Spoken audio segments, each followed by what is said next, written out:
कीटनाशक खाद एवं बीज विक्रेता संघ ने सोमवार को कलेक्टर के नाम ज्ञापन सौंपा, जिसमें उन्होंने सुरक्षा की मांग की। कीटनाशक एवं खाद्य बीज विक्रेता दुकानदारों ने कहा कि मध्य प्रदेश में खरीफ की फसलों को नुकसान हुआ है। इसमें खरपतवार नाशक दवाओं के कारण फसलों के खराब होने की स्थिति बनी है। ऐसे में किसान दुकानदारों पर आरोप प्रत्यारोप लगाते हैं, जिससे कई बार तो विवाद की स्थिति तक बन जाती है। दुकानदारों ने प्रशासन से सुरक्षा देने के साथ साथ ब्लॉकवार किसानों की सहायता के लिए टोल फ्री नंबर जारी करने की मांग की है, ताकि किसानों को गुणवत्ता युक्त खरपतवार, कीटनाशक और उर्वरक की सही सलाह मिल सके। प्रतिकूलता की वजह से भी बहुत सारी समस्याएं आ रही हैं। हम सब जानते हैं कि लगभग 15 दिन से पानी की एक बूंद यहाँ नहीं गिरी ग्रामीण क्षेत्रों में, और हमेशा खरपतवार नाशक दवाएं डालने के बाद ये दरकार रहती है कि पानी उसके ऊपर गिरना चाहिए, जिससे कि वो प्रभावी हो।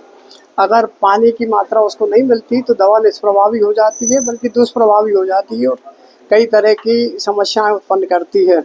इसी तरह की समस्याओं से हमारे व्यापारी रूबरू हो रहे हैं।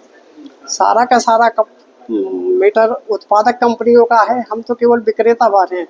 तो हमारा प्रशासन से यही गुहार है कि जो भी कार्रवाई हो, हम पूरे तन मन से सरकार के साथ हैं, पूरी सहायता से उनके साथ है, और जो भी कार्रवाई हो उत्पादक कंपनियों पे हो, जिससे कि वो पूरी सावधानी पूर्वक मार्केटिंग का काम करें और हमारे किसान भाइयों को जो क्षति होती है वो ना हो। आज कीटनाशक खाद बीज संघ के हम सब पदाधिकारी, व्यापारी पूरे जिले से आए हैं। एक्चुअली आजकल समस्या आ रही है अब हमें कि हम व्यापार किस तरह से करें, क्योंकि किसानों एक कंपनी की बायोक्लोर करके दवाई आती है HPM की, जिसके लिए हम पहले ज्ञापन दे चुके हैं। उस कंपनी की दवाई में डिफेक्ट आया, उससे पूरे प्रदेश में फसलें जली। तो हमारा खुद का एसोसिएशन ज्ञापन दे चुका है कि किसानों को क्षतिपूर्ति दिलाई जाए, और हम लोग पूरी मदद करने तैयार हैं। परंतु आज पोजीशन ऐसी हो रही है कि हम लोगों पे पहली कार्रवाई हो रही है। हम जब हर चीज़ का सहयोग देने तैयार हैं, तो हम उस पर हम लोगों पे क्यों कार्रवाई हो रही है?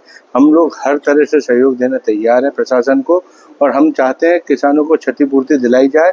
कई एरियो में FIR दर्ज हो चुकी है उस कंपनी के खिलाफ, तो हम भी चाहते हैं कंपनियों के खिलाफ डायरेक्ट FIR दर्ज हो, और उसमें हमारी कोई गलती नहीं। हम सैंपल कराने तैयार हैं। हम जो भी आप मांगते हो उसका बिल रिकॉर्ड वो देने तैयार है, पर इसमें हमारे व्यापारियों की कोई गलती नहीं है। हमारा माननीय कलेक्टर महोदय और केंद्रीय कृषि मंत्री से अनुरोध है कि हमारे साथ न्याय किया जाए। अगर ऐसी स्थिति रही तो हमें शायद दुकानें बंद करनी पड़ेगी। आज 3 दिन से सागर बंद है, सीहोर बंद हो चुका, रतलाम बंद हो चुका, और सीजन का वक्त चल रहा है। किसानों को भी हर चीज़ की जरूरत है, यूरिया, खाद, DAP।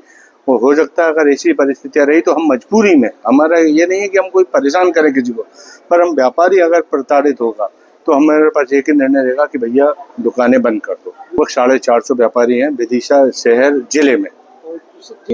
अभी क्या हुआ है, एक कंपनी HPM का मामला तो था, पर उसको देखा देखी कुछ फसलें दवाइयाँ ऐसी होती हैं जिनसे पत्ते पीले पड़ते हैं, मतलब उनके से जलन होती है, पर 2 दिन में रिटर्न आ जाती है। और ये एक रूटीन वो है जो हमेशा दवाइयों में होता रहा है, कुछ कंपनियों की दवाई।